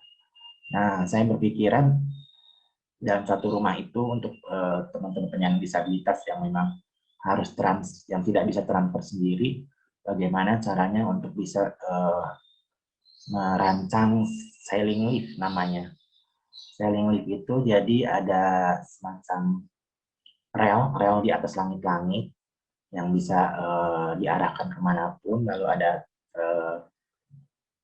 tali selingnya, termasuk juga kain pengangkatnya, dimana jadi kita memudahkan untuk pengguna kursi roda bisa pindah dari satu ruang ke ruang lainnya atau dari tempat lain ke tempat lainnya. Nah, ini mungkin yang jadi satu catatan bagaimana teman-teman arsitektur juga bisa mulai memikirkan selling lift yang, karena kalau beli juga lumayan mahal ya ternyata. Tapi kemarin saya mendapatkan, kebetulan saya punya teknisi pengganti baterai di kursi roda saya, dan beliau juga pada akhirnya bisa menempelkan atau memasang selling lift di rumah rekan saya, walaupun selling liftnya ini dari selling lift barang, awalnya dari selling lift barang, mungkin cuma jadi kekurangannya mungkin suaranya aja yang agak bising karena tidak sehalus selling lift yang umum yang ada sebenarnya. Nah, itu. Lalu yang kedua mungkin bagaimana kita juga harus memikirkan bagaimana teman-teman penyandang disabilitas yang pengguna kursi roda yang mempunyai rumah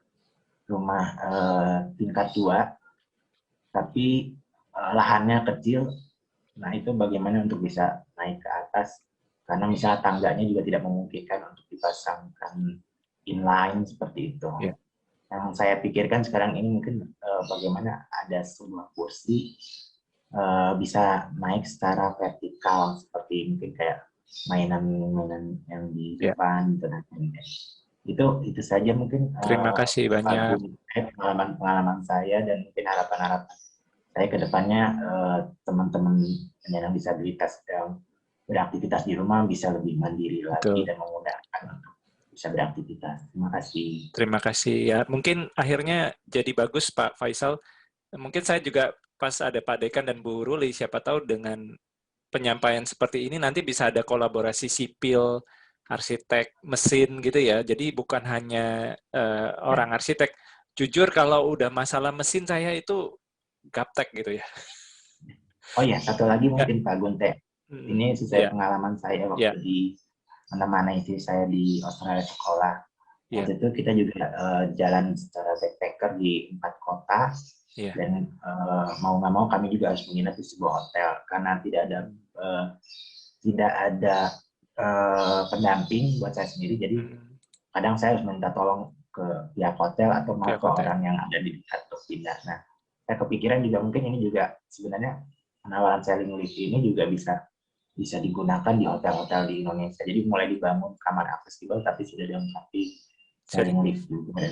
Karena ternyata banyak ya teman-teman, kalau kita lihat ke lapangan, banyak teman-teman penyandang disabilitas yang memang tidak bisa transfer sendiri dan itu mengakibatkan harus dibutuh orang tuanya yang harus mengangkat, tapi lama-kelamaan kan tidak mungkin orang tuanya harus mengangkat karena akan jadi injury ya, jadi sakit punggung atau apa. Nah, ini yang harus dipikirkan bagaimana juga transfer penyandang disabilitas di dalam sebuah rumah.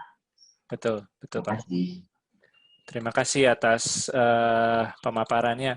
Mungkin jadi saya sambung lagi tadi. Jadi memang kita perlu kerjasama Pak. Jadi Pak Dekan keberadaan dari sipil, kemudian kami juga ada teknik mesin, kemudian juga mungkin siapa tahu mungkin juga sustainability dari rumahnya sendiri kan kita bisa lebih cantik lagi. Jadi Bu Ruli dan tim S2-nya bisa memberikan konsep-konsep green house gitu ya, mungkin bukan green house ya, green homes gitu, tapi accessible juga. Ya mungkin kita bisa lanjut Pak Faisal Rusdi, mungkin kita akan undang nanti lain kali setelah saya pulang, kita bikin workshop green and accessible home sama dengan teknik sipil, mesin, dan ini siapa tahu supaya, karena kalau saya mendesain mesin nanti saya salah gitu. Harus melibatkan orang banyak. Ya, betul. Dan saya rasa dari pengalaman saya di Australia juga, kami belajar tentang co-design. Jadi memang harusnya bersama-sama. Ya, jadi bukan hanya arsitek yang memecahkan masalah, teman-teman disabilitas juga memberikan masukan, dan juga kita akan dapat masukan dari yang lain, jurusan-jurusan lain. Oke, kita terima kasih atas pemaparannya. Kita akan lanjut ke sesi tanya-jawab. Sesi tanya-jawab, kita akan undang kembali Bu Arina dan Pak Tutus untuk bisa dipin lagi. Panitia, tolong. Oke. Ya, ini mohon maaf belum ada. Saya cek dulu pertanyaannya ya, Bapak Ibu. Ini pertanyaannya malah ini untuk panitia saya nih, atau untuk Bu Saras ini. Apakah bukunya dijual secara bebas? Ya. Saat ini Bapak Ibu sebenarnya kami belum siap karena masih dalam proses pencetakan di LPPM Petra. Baru 20 unit yang termasuk yang saya bagikan kepada Pak Dekan dan beberapa pimpinan. Kami ada dua set gitu, satu buku, satu lagi CD atau DVD, maaf, DVD. Nah, yang kalau buku atau gini, keduanya bisa dipesan di formnya atau di Bu Saras. Nanti bisa klik langsung, atau mungkin Bu Saras bisa memberikan nomor HP-nya mungkin ya. Bisa di-chat aja ya. Nanti silakan. Oke, silakan kalau ada Bapak Ibu yang mau menanyakan. Kalau misalkan mau raise hand juga boleh. Saya bisa membantu kalau ada yang mau langsung raise hand. 1 menit nggak ada ya. Oke. Nah, sambil menunggu sambil menunggu, saya juga berterima kasih untuk Bu Dian Wulandari yang bisa memfasilitasi diskusi juga hari ini. Bu Dian ini luar biasa juga mendukung kami. Sebenarnya Bapak Ibu, buku kami ini nanti ada versi ketiganya, mungkin diperkirakan 2023 ya. Itu tentang library Petra Library dan juga Public Library. Jadi kami sudah maaf tadi JBI. Oke, saya ulang ya. Jadi buku kami ini sebenarnya bukan berhenti pada desain rumah dan sekolah. Jadi buku pertama kami itu desain rumah, yang sekarang ini desain rumah dan sekolah tapi berbahasa Inggris. Kemungkinan kami akan menerbitkan buku perpustakaan yang sedang kami bicarakan. Mungkin juga nanti ngajak Bu Arina nih, nanti perpustakaan ITS, perpustakaan Petra, sama perpustakaan kota mungkin ya. Jadi tiga kasus. Begitu. Nah, Bu Dian ini luar biasa mendukung kami untuk riset perpustakaan mulai 2017 sampai saat ini. Jadi kami juga berterima kasih untuk Bu Dian. Ini mohon maaf karena waktunya pendek hari ini belum ada tanya jawab. Maksudnya belum ada Bu Dian ini tadi tidak muncul gitu ya. Karena beliau malu gitu, karena bukan malu. Tuh kan. Karena rendah hati gitu. Jadi Bapak Ibu nggak akan dapat kata sambutan hari ini. Nggak goyan, Bu. Jadi Bu Dian tadi di belakang layar karena bertugas. Ya, mungkin tapi hari ini Perpustakaan Petra juga ikut kolaborasi bersama S1, S2, dan PPAR. Mungkin sedikit tadi karena belum ada bahasan tentang program profesi, buat teman-teman yang setelah S1 arsitek, saya juga ikut membantu promosi sedikit, bisa kontak kepada Pak Bramasta Reddy. Beliau adalah kaprok untuk program profesi arsitektur. Nah, kami juga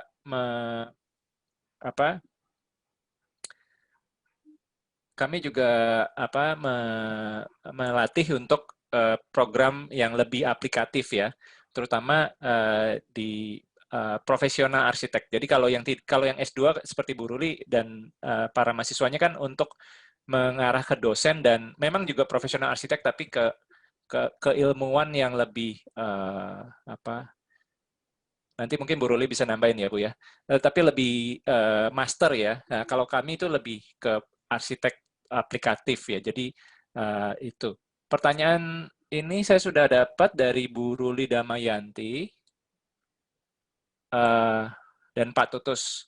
Bisakah saya tahu metode perencanaan desain rumah yang dipakai, dituliskan dalam buku? Mungkin apa-apa saja yang dilakukan approach-nya sehingga komunikasi bisa berjalan lancar. Mungkin Pak Tutus dulu Pak bisa,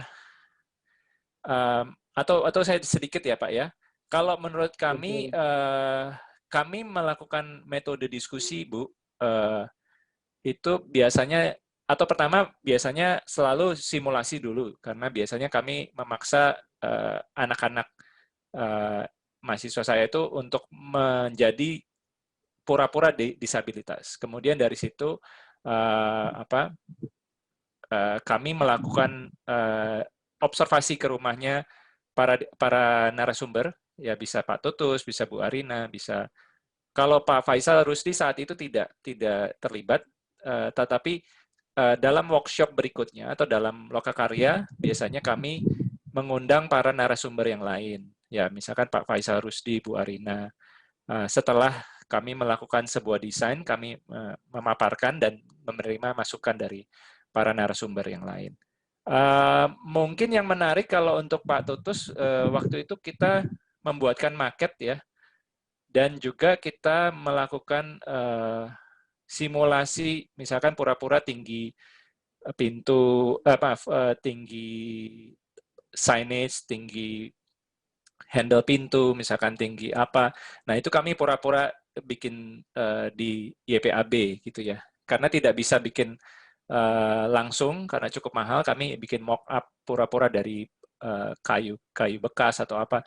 Nah, dengan mock-up itu kami dapat diskusi lebih banyak. Pak Tutus ada tambahan Pak untuk proses diskusi Ya. desain disabilitas? Saya sudah lengkap disampaikan Pak Gun. Jadi yang utama adalah komunikasi yang utama sebenarnya Bu Ruli di sini.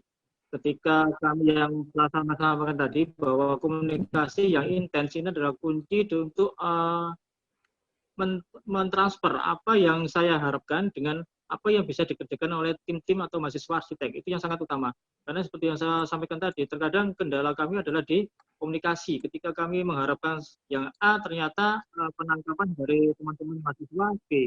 Sehingga dibutuhkan media yang konkret. Karena memang seperti yang disampaikan, tunanetra itu akan lebih mudah memahami suatu konsep jika ada contoh secara konkret yang bisa kami amati melalui perabaan dan mungkin penciuman dan pendengaran. Jadi itu yang utama sebenarnya Pak Gunawannya. Jadi perlu adanya media untuk mediasi antara keinginan kami dengan apa yang dipikirkan oleh mahasiswa. Mungkin itu yang menarik Pak Gunawan. Ya, terima kasih Pak Tutus. Mungkin saya kaitkan ke Bu Arina dulu ya, untuk pertanyaannya Bu Ruli juga. Bagaimana peraturan bangunan dari pemerintah bisa mendukung desain inklusi? Apakah sudah memadai peraturan-peraturan yang ada? Ya, Bu Arina, silakan. Ya, baik Pak Gunawan. Ya, Bu Ruli, sebenarnya sudah ada ya peraturan Permen PU ya Pak Gunawan 2017 tentang kemudahan untuk bangunan fasilitas umum gitu. Jadi di sana ada banyak informasi dan memang kalau saya amati peraturan yang kita atau yang ada itu pada dasarnya sebagian besar mengadopsi dari ini apa yang dari US itu apa Pak? American Disability ya, Act American Guideline. Disability. Yang memang ada beberapa hal yang banyak kesamaannya gitu dan memang itu sebenarnya sudah general ini ya apa informasi general. Cuma yang menjadi pertanyaan adalah kemarin saya sempat diskusi dengan Ketua IAI gitu. Jadi Ketua IAI Jawa Timur Pak Carlson ada satu hal yang miss gitu dalam artian pada saat implementasi Bapak Ibu dan satu hal adalah memang saat ini fokus isu perancangan untuk Bapak Ibu atau teman-teman yang di IAI itu adalah memang isu disabilitas atau inklusi itu masih kesekian gitu. Itu secara ini ya, secara kita sadar bahwa sebenarnya di lingkungan saya saja isu tentang misalkan apa namanya berapa jumlah yang memanfaatkan bangunan itu masih banyak sebenarnya paradigma seperti itu yang kemudian kita menjadi apa ya isu yang kesekian gitu. Nah, di panduan atau di peraturan itu sebenarnya lengkap dan detail kalau saya bisa bilang gitu. Tetapi saya juga mempertanyakan, sering saya juga bertanya diri sendiri gitu, kenapa peraturan-peraturan itu tidak secara baik ketika diimplementasikan. Dan satu hal adalah mungkin Bapak Ibu memahami kalau perancang, planners dan perencana itu kan sebenarnya mereka cukup ini ya, punya idealis sendiri terkadang dan juga punya pemahaman sendiri dan mereka juga sangat kreatif gitu. Jadi terkadang kita melihat sebuah peraturan itu sesuatu yang tidak fix seperti kayak mungkin di ilmu-ilmu sains ya, yang ilmu apa namanya. Jadi ada beberapa hal yang mungkin mereka masih tidak memahami mana yang memang harus diterapkan sesuai dengan panduan dan mana yang bisa didesain sedemikian rupa yang kemudian masih tetap bisa diakses oleh teman-teman disabilitas. Seperti itu. Dan satu hal yang menjadi cara untuk bisa intinya bisa mengingatkan atau bukan mengingatkan ya, tapi mereka bisa memahami sebenarnya seberapa jauh itu adalah dengan ini participatory design itu Bapak Ibu. Jadi bagaimana teman-teman calon arsitek atau planners itu mendudukkan pikiran mereka, kemudian persepsi mereka dengan persepsi teman-teman disabilitas.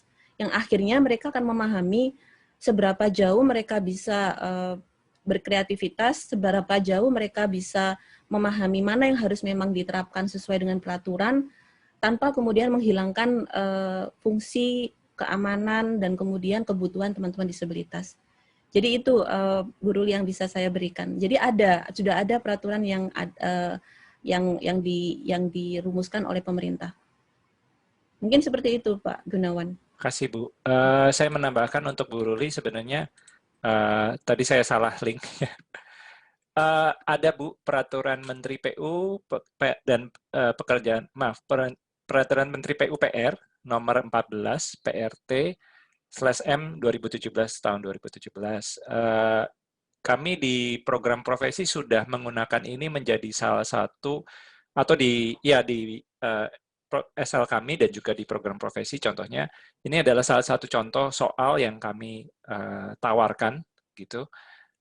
Jadi rekan-rekan mahasiswa harus membaca dulu peraturan ini, kemudian menyarikan, kemudian membuat satu PPT sederhana, kemudian dari situ menjadi dasar sebuah desain yang dipakai kebenaran juga di YPAB, tapi waktu itu untuk kelas pijat, kelas musik, dan juga untuk asrama. Oh, sorry, sebenarnya asrama dan kelas juga, tapi karena program profesi waktu itu belum selesai, jadi kami menerapkan di buku yang berbeda. Nanti mungkin kita akan menghasilkan buku yang berikutnya. Memang belum 100% akses atau belum 100% ideal, tetapi setidaknya kalau kami coba dilihat dari beberapa diskusi dengan rekan-rekan disabilitas, minimal sudah ada begitu ya. Nanti mungkin bisa juga Pak Faisal atau yang lain bisa menambahkan apakah peraturan atau standar-standar yang ada ini memang sudah memadai. Misalnya contohnya saya sedikit menyentuh aja trotoar ya. Misalkan kan Bu Arina juga sering riset trotoar bersama kami. Itu ternyata banyak ya terutama di Bandung yang saya banyak lihat itu, atau di Surabaya juga beberapa yang mengikuti peraturan ini tapi tidak tepat gitu. Jadi hanya memasang guiding block, tapi guiding blocknya mengarah ke selokan, bisa seperti itu. Nah, jadi sebenarnya jadi peraturannya sudah baik menurut saya sih, tapi penerapannya yang masih kurang karena ternyata banyak yang belum 100% maksimal. Begitu. Saya belum melihat pertanyaan lagi, tapi mungkin ada satu sedikit. Kalau Pak Faisal, apakah masih bergabung? Oke, mungkin Pak Faisal lagi. Pak Tutus? Pak Faisal, silakan. Ya, maaf, masih Pak Gunte. Oh, nggak apa-apa, santai aja. Nanti kalau ada break atau apa silakan bilang aja ya, nggak ada masalah. Ini sinyalnya mungkin ya, sinyalnya up and down gitu ya, sinyalnya turun ya. Kalau sekarang gimana? Kedengeran? Ya, siap. Nggak apa-apa. Saya tadi soalnya nggak ada, itu saya pikir putus. Oke, mungkin tadi ada pertanyaan dari Bu Ruli. Apakah peraturan Menteri PUPR atau peraturan standar disabilitas itu cukup memadai menurut Pak Faisal?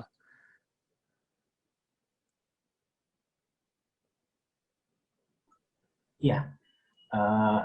Sepengetahuan saya, sebenarnya di Indonesia itu peraturan undang-undang itu udah lengkap ya mengenai aksesibilitas. Tapi seperti Ibu Arina bilang tadi, praktek di lapangannya itu yang ternyata masih sangat sulit untuk diimplementasikan. Jadi menurut saya seperti peraturan PU nomor 14 itu sudah lengkap, sudah sangat lengkap sekali.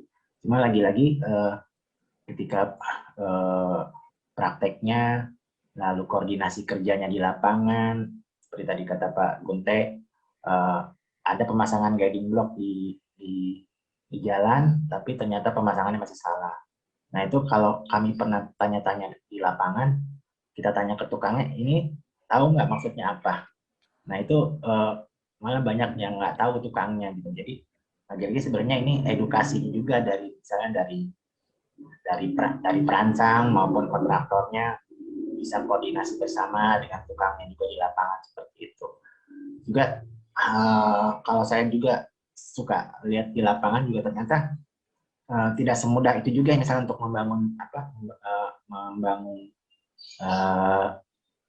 trotoar di jalan yang benar-benar aksesibel, karena harus banyak koordinasi antar lintas sektor misalnya. Nah ini yang lagi-lagi lintas sektor juga koordinasinya juga kadang-kadang sangat sulit karena di membangun satu trotoar aja kita harus koordinasi misalnya dengan PLN, pelang iklan, rambu-rambu lalu lintas. Nah ini yang menurut saya pengalaman saya dan teman-teman kami di JBFT ya itu tadi karena koordinasi itu antar lintas sektor ini yang masih belum terbangun dengan baik, yang pada akhirnya tadinya misalnya trotoarnya udah bagus, ada galian kabel misalnya, lalu tidak ditutup lagi, yang pada akhirnya banyak teman-teman tunanetra jatuh ke dalam lubang tersebut. Ini yang harus kerjasama yang baik ini harus dibangun antar lintas sektor dulu, dan yang terpenting juga harus tetap melibatkan teman-teman penyandang disabilitas sebagai konsultan untuk pembangunannya agar tidak ada lagi miss atau ini yang kata Bu Arina bilang mungkin ketika aksesibilitas itu dibangun para arsitektur mungkin berpikiran bahwa ketika membangun aksesibilitas itu mahal gitu. Memang mungkin cukup sedikit mahal, tapi kedepannya itu akan sangat bermanfaat berguna buat semuanya. Dibandingkan ketika kita membangun tanpa adanya koordinasi dengan teman-teman penyandang disabilitas dan akhirnya banyak terjadi miss, lalu dibangun ulang lagi, itu yang menyebabkan anggarannya yang makin membengkak dibandingkan dari awal kita mendesain secara aksesibel atau inklusif. Seperti itu, Mas Guntai. Terima kasih banyak. Nah, ini mungkin riset berikutnya bisa kerjasama sama Pak Dekan dan Sipil karena membahas trotoar dan jalan. Artinya kami sudah mulai juga Pak Faisal dan Bu Ruli membahas tentang untuk aksesibilitas trotoar, tapi karena waktu ya saya belum sempat selesai. Dan mungkin tahun 2023 kita bisa kolaborasi Bandung, Surabaya. Siapa tahu nanti saya juga punya teman-teman di Kupang atau di Mamuju gitu ya. Jadi kita bisa kolaborasi beberapa tempat. Terima kasih atas, sebenarnya masih ada satu pertanyaan. Tapi ini waktunya sudah molor karena tadi paparan saya cukup panjang. Mungkin saya sebutkan aja pertanyaannya supaya menghargai Cheryl, MC kita. Untuk Pak Tutus, mohon izin bertanya, menurut Bapak fasilitas disabilitas yang membantu tunanetra ya, yang paling inovatif selama ini. Pak Tutus mungkin ada terakhir 1 menit Pak, untuk fasilitas apa yang inovatif yang untuk tunanetra mungkin? 1-2 menit lagi. Ya, terima kasih Pak Gunawan. Jadi pada dasarnya yaitu kebutuhan teman-teman disabilitas, khususnya tunanetra, harus identik dengan hal yang kaitannya dengan audio, dengan perabaan. Jadi sudah ada beberapa penelitian yang dilakukan oleh beberapa lembaga, baik dari Petra maupun dari ITS yang merancang beberapa alat untuk teman-teman disabilitas. Khususnya kemarin yang terakhir adalah untuk tesis saya S2 kemarin saya dibantu oleh Pak Bun dan teman-teman dari arsitek Petra untuk mendesain maket audio interaktif yang berbasis orientasi mobilitas untuk sekolah YPAB. Jadi waktu itu kami bekerjasama untuk membuat tiruan bangunan sekolah yang aksesibel. Dalam arti siswa bisa bergerak dengan mudah dengan meraba maket. Jadi gambaran tunanetra itu susah menggambarkan hal yang abstrak sehingga butuh konkret. Nah, untuk mengkonkretkan bangunan sekolah yang besar dan harus meraba itu susah sehingga dibutuhkan marketnya atau miniaturnya. Nah, kemarin kita bekerjasama dengan Pak Gunawan bersama tim arsitek untuk mendesain itu. Jadi itu ada tombol-tombolnya antar bangunan dan ketika kita menombol siswa yang meraba itu bisa memperkirakan ketika kita menuju dari satu kelas ke kelas yang lainnya kita harus melangkah berapa banyak, lalu belok ke kiri berapa lama, berapa banyak, dan di situ ada clue-cluenya, ada hambatan apa di situ dan harus melakukan apa. Jadi itu kemarin yang terakhir kita gunakan dan itu sangat membantu kami, khususnya anak tunanetra yang baru masuk ke YPAB yang belum tahu medan di YPAB. Dan bahkan untuk penelitian itu kemarin sempat digunakan juga bahkan sampai ke Thailand Pak Gunawan untuk market kemarin penggunaannya Pak Gun, aplikasinya. Ya. Mungkin saya tambah, ya terima kasih Pak. Mungkin saya tambahkan itu kolaborasinya juga dengan elektro Pak. Jadi arsitek elektro. Oh iya betul elektro. Sama juga dari studio prototype yang dari alumni kami. Ya. Terima kasih atas waktunya. Saya rasa mohon maaf karena ini apa sebelum di-share. Oh, sebentar. Sebentar ya Bu Ruli ya. Sebenarnya ada pertanyaan dari Bu Ruli, apakah bisa di-share daftar isi bukunya? Oke. Setelah ini ya Bu ya, saya stop dulu karena sharing ini. Mungkin panitia mohon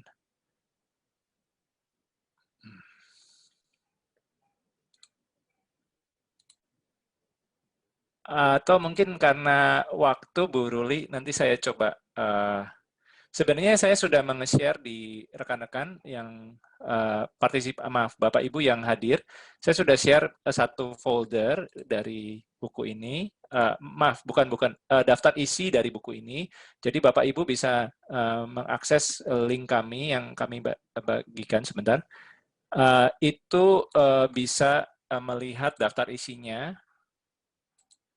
dan juga nanti bisa memesan ke Bu Saras kalau berminat. Memang mohon maaf ini dalam bahasa Inggris, jadi agak kesulitan buat teman-teman yang belum bisa bahasa Inggris. Mungkin nanti bisa kami mohon sabar, mungkin nanti kami koordinasi dengan LPPM untuk bisa yang bilingual. Tapi mungkin tidak dalam waktu bulan ini karena LPPM sedang proses bukunya lebih lanjut.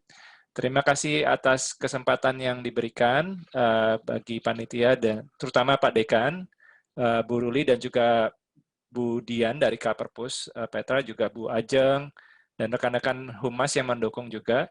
Terima kasih atas waktu yang diberikan juga untuk Bu Arina, Pak Faisal Rusdi, Pak Tutus dan juga para pengarang buku yang standby sampai siang hari ini. Kami terima kasih untuk waktu yang diberikan. Mohon maaf nanti mungkin pertanyaan-pertanyaan bisa kami tampung. Jika bisa, jika boleh bisa email ke saya di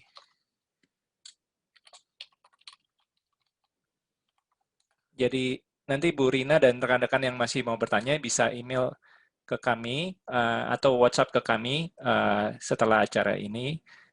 Kami tutup. Masih ada tanya jawab dengan wartawan setelah ini masih bisa.